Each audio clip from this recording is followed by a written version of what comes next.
आइए। सादिक साहब, कैसे हैं आप? ठीक हूँ, दिखाई नहीं देता, काम कर रहा हूँ। मैं और मसूद लिफाफे तैयार कर रहे हैं। जैसे ही तैयार होते हैं मैं आपकी मेज पर रख दूंगा। ठीक है। इरफान, यहाँ। वो मसूद हर वक्त खुतूत और लिफाफों की बात करता रहता है। कहता है कि उसके अम्मी और बाबा आने वाले हैं। हमें पता करना होगा कि आखिरी पनाहगाह जहां वो ठहरा था वो कौन सी थी, और हमें मालूम करना होगा कि उसका कोई अजीज या रिश्तेदार यहाँ मौजूद है या नहीं। मालूम करता हूँ मैं सादिक साहब। मैं भी अपने तौर पर पता लगाऊंगा। वो बच्चा मुस्तकिल संदूक को अपने सीने से लगाए कहता है कि उसके माँ बाप इसमें हैं। उस बच्चे की हालत देखकर बहुत दुख होता है। मैं भी उस लड़की के लिए बहुत परेशान हूँ। कौन अपनी खुशी से सड़क पर रहना चाहता है? कोई तो खास वजह होगी। मुझे तरस आता है। क्या मैं अंदर आ सकता हूं? इरफान, तुम बाहर जाओ।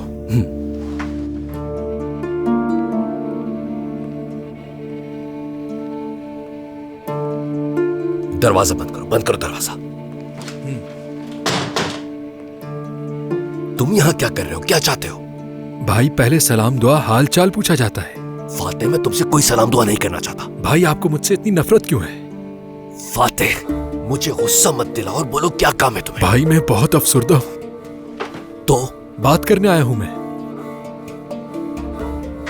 देखें भाई, मैं यहां पर किसी का रिश्ता खराब करने और दोस्तों को दुश्मन बनाने के लिए नहीं आया हूं। मैं यहां इसलिए आया हूं ताकि हम अच्छा खानदान बने जैसे हुआ करते थे। पहले तुम्हें अच्छा आदमी बनना होगा। अगर तुम एक अच्छे आदमी होते तो तुम्हारे पास एक खानदान और एक अच्छी जिंदगी होती, लेकिन तुम नहीं बदल सकते। आप मुझे अच्छा आदमी नहीं समझते, लेकिन फिर भी मैं अच्छा इंसान बनूंगा। मैं आपा के लिए बहुत परेशान हूं। वो हिकमत भाई के घर से निकलने पर सारी रात रोती रही। हिकमत भाई से कहिएगा कि वो घर वापस चले जाएं। मैं अब वहां नहीं जाऊंगा। वाकई ये पहला फैसला है जो तुमने सही किया है। यकीनन। आप मेरे लिए किराए पर एक घर लेंगे, क्योंकि मैं सड़क पर नहीं रह सकता। ये मेरी जिम्मेदारी नहीं, तुम्हारा जहां दिल चाहे वहां रहो। मैं तुम्हारे लिए ये सब क्यों करूंगा? भाई, मैं आपसे सुलह करने की कोशिश कर रहा हूं और आप देखें मुझसे कैसे बात कर रहे हैं। क्या कोई अपने छोटे भाई के साथ इस तरह से करता है? जरूरी नहीं है कि कोई बड़ा घर हो, बस छोटा सा हो, साहिल के करीब हो, काफी है। फातेह, क्या तुम मुझे पागल बनाना चाहते हो? मैं इस वक्त ये सोच रहा हूं कि तुम्हारे लिए जो कर्ज लिया था उसकी किस्तें कैसे अदा करूंगा। आप ठीक कह रहे हैं, बिल्कुल ठीक। मेरे पास भी पैसे नहीं हैं, मैं बहुत मजबूर हूं। मैं एक दुकान खोलना चाहता था, लेकिन वहां पर मेरे पैसे जाया हो जाते। मैंने रकम किसी और कारोबार पर लगा दी। ठीक है, इसका मतलब आप मकान किराए पर नहीं लेंगे? हाँ, शुक्र है तुम समझ गए। मैं तुमसे यही कहने की कोशिश कर रहा था। यकीनन। फिर हम एक काम करते हैं। फिर आप जिस घर में रह रहे हैं अभी, तो आप जानते हैं कि उसमें मेरा भी हिस्सा है। हाँ। अब अगर आपसे मैं ये कहूं कि उसमें से मेरा हिस्सा दें, तो आप ऐसा नहीं कर सकते क्योंकि आप बड़े हैं। इसलिए जब तक मेरे मामला ठीक नहीं होते, क्यों ना मैं आपके साथ आके रहूं। और मुझे लगता है कि इसमें कोई हर्ज नहीं है। और आपने तो उस पागल मसूद को भी घर में रख लिया है, तो मेरे लिए गुंजाइश क्यों नहीं? वो पीछे वाला कमरा जो समंदर की तरफ है, वो मेरे लिए ठीक है। फातिह, क्या बकवास कर रहे हो? निकल जाओ यहाँ से, जाओ यहाँ से। आप मेरी इस बात पर गौर कीजिएगा भाई। या तो आप मेरा हिस्सा दें, या फिर मैं आपके साथ रहूं।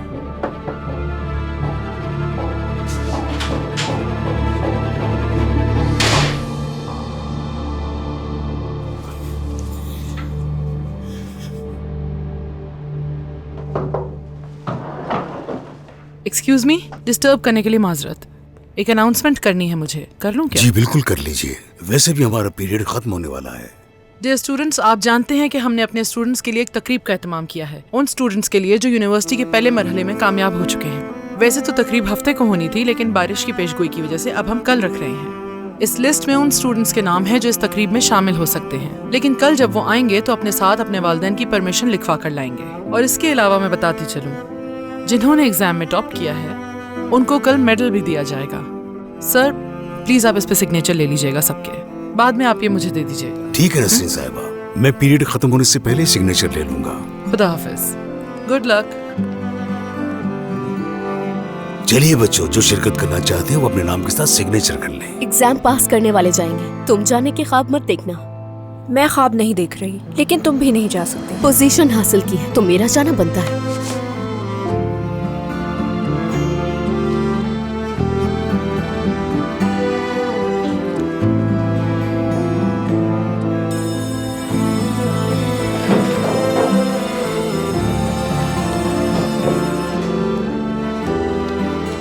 नसरीन आंटी।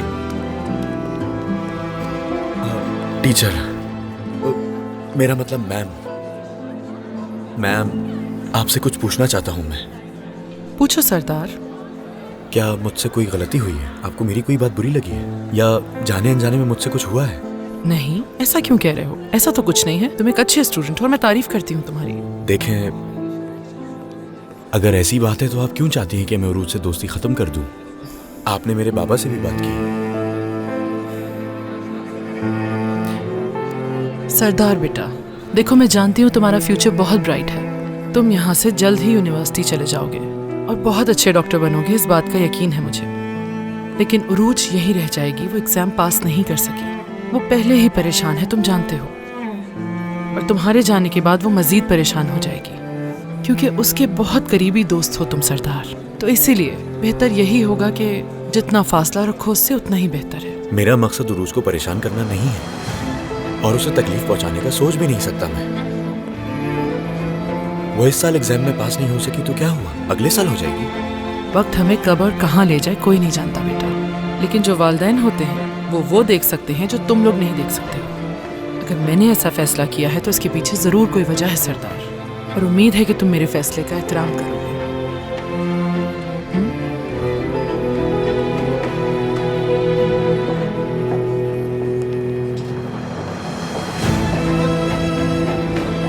सरदार, तुम मम्मी से क्या बात कर रहे थे? हाँ, वो मैं कल के प्रोग्राम के बारे में पूछ रहा था उनसे। तुमने क्या किया? क्या कल आओगी तुम? नहीं आ सकती मैं। एग्जाम पास करने वाले ही शिरकत कर सकते हैं। क्यों? तुम क्यों नहीं आ रही? और इतने सारे लोगों में कोई तुमसे ये थोड़ी पूछेगा कि तुम क्यों आई। और वैसे भी मैंने तुम्हारे लिए एक अच्छा सरप्राइज रखा है। कैसा सरप्राइज? कैसी बातें कर रही हो रूज? सरप्राइज पहले कौन बताता है?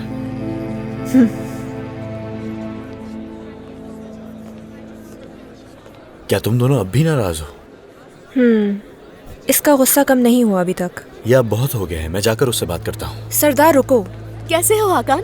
एक मिनट। टीम आप लोग मुझे 5 मिनट में स्पोर्ट्स हॉल में मिलिए। मैंने टीचर से बात कर लिया, आपको अटेंडेंस मिल जाएगी। ठीक है। काश की लड़कियों की भी टीम होती तो इस तरह मुझे भी सीखने का मौका मिल जाता। एक आसान तरीका है कि आप अपनी क्लास लीजिए जाके।